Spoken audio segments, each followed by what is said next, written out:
I literally There you go. just got out of the car. Well, I'll let you know now.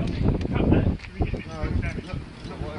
If you remove it, yeah. alright, still tamper with it, you'll be getting nicked anyway. Alright, because it's an offence to take that off without paying the fine.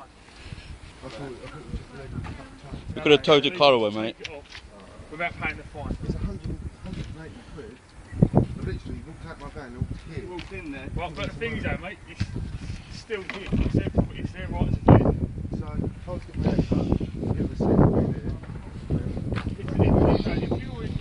If you're saying you're parking without permit, right, is there not an hourly rate on this?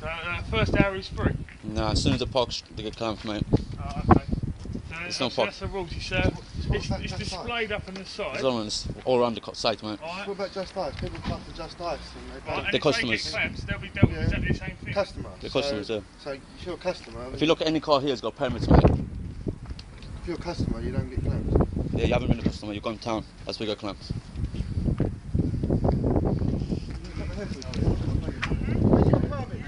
Hey? I think it's a bit too late for that. Where's your permit? It's a bit stupid, isn't it, mate?